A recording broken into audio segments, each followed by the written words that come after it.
Dieu. Dis Amen. Cette soumission de la femme est régulée par la justice divine. C'est-à-dire que vous ne pouvez pas vous soumettre à votre mari s'il vous demande de pécher contre Dieu. Donc, la soumission de la femme à son mari a une limite. Et cette limite-là, c'est la justice divine. C'est ça. Si l'homme vous demande de pratiquer ces œuvres-là, vous êtes à mesure où vous devez le ramener à la raison. En disant que ma soumission s'arrête au niveau du péché. Je ne pêche pas. Je suis soumise, mais je ne pêche pas contre Dieu.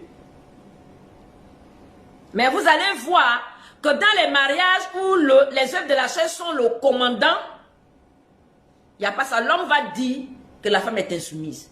C'est une insoumise. Il veut assouvir ses désirs.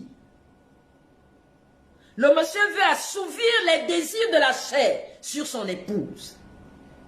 Le fait que la femme refuse va être considéré comme une insoumission. Donc vous êtes exposé à ça.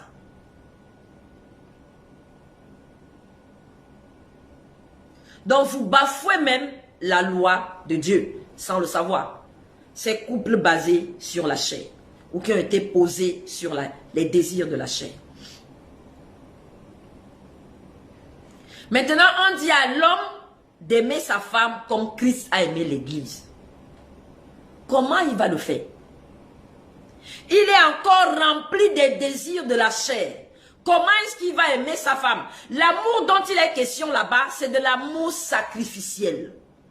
Dieu est en train de demander à l'homme d'aimer sa femme comme Christ s'est sacrifié pour l'église.